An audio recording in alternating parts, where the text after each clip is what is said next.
I'd like to talk a little bit about how the process of music acquisition is going to work from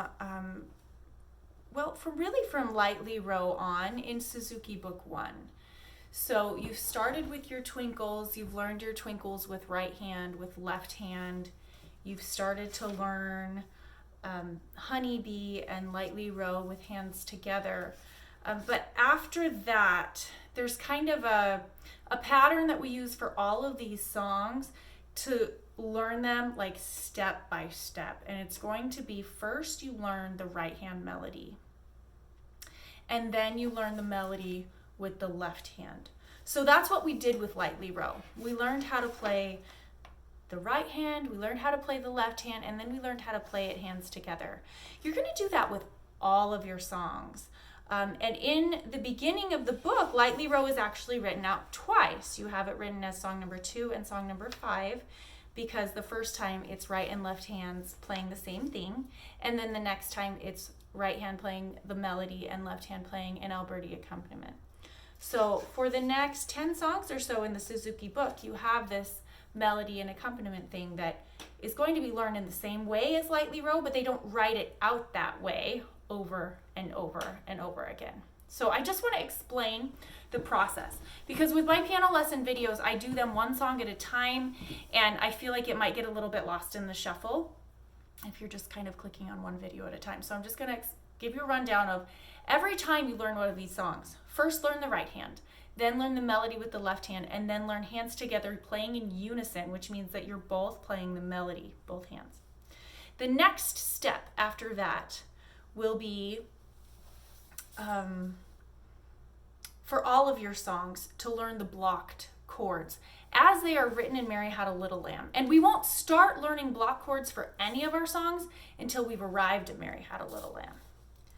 So once you get through 1, 2, 3, 4, 5, 6, 7, and you finally get to song number 8, Mary Had a Little Lamb, so you'll learn all of the songs just with the right hand and the left hand playing the same melody notes together, first separately and then try and put them together. That's how you learn all the way up till song number 8. When you get to Mary Had a Little Lamb, then you learn how to play with blocked chords. So you have like this chord and you have this chord, and it changes. Some of the songs have this chord, some of them have this chord. So we've got a couple of chords, but what we're going to do before we put in the Alberti bass with all of these songs is we're going to do melody in unison, then we're going to do melody with blocked chords, just like Mary Had a Little Lamb is written out. Then you will learn the left hand Alberti pattern and practice it alone. Learn it by ear.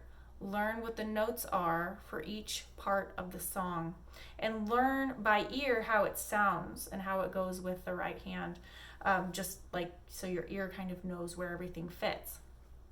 So a lot of steps, and then we finally, one line at a time, one measure at a time, we start to put together the melody with the Alberti pattern.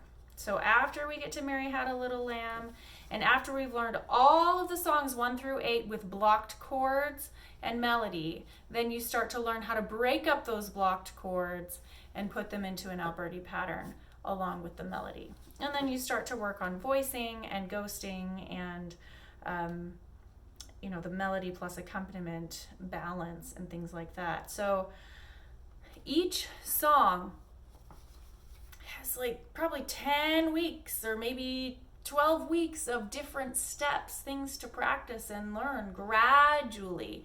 And we do each of them, one little part at a time and just sort of accumulate more and more and more layers. And that's not very clearly explained on the pages of the Suzuki book. That's something that we as teachers learn in our training.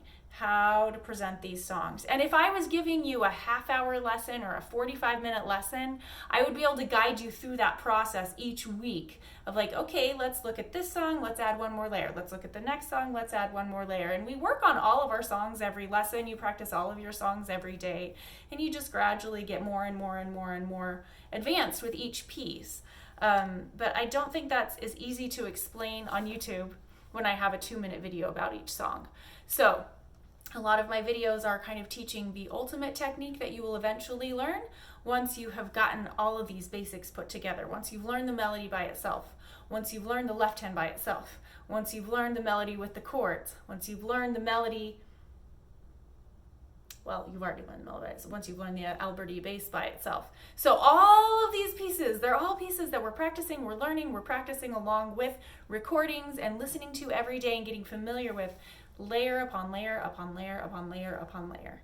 So I hope that helps make it a little more clear what the plan is, but basically we work on all of these songs for 3 or 4 months, and you keep on going, you know, and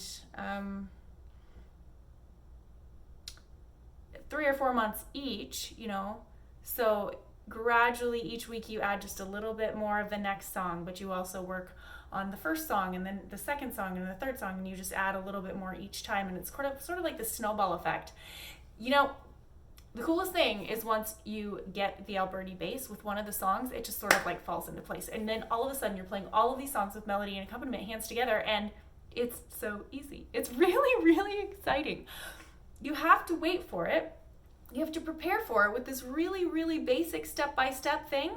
But I tell you, it's so much easier with the Suzuki method to learn how to play with your hands together, because we build so gradually on each piece, adding more layers to something that's already familiar and mastered and making it better, and spending more time with it and getting more comfortable and learning how to be a musician and learning how to do complex pianist things like voicing and legato and staccato and all of these techniques. We're able to learn because we're doing this gradually, stretching it out, learning as much as we possibly can with each piece. So that's how the Suzuki lessons work with each of the songs, going from probably from about song 2, the lightly row, through, not all the way to the end, but until about song number 11. So song number 2, song number 4 is kind of its own thing. So it's more like songs 5 through 11. Songs 5 through 11 have that method of learning. So hopefully that explains a little bit better how the Suzuki method works like day to day in your practice and the learning process.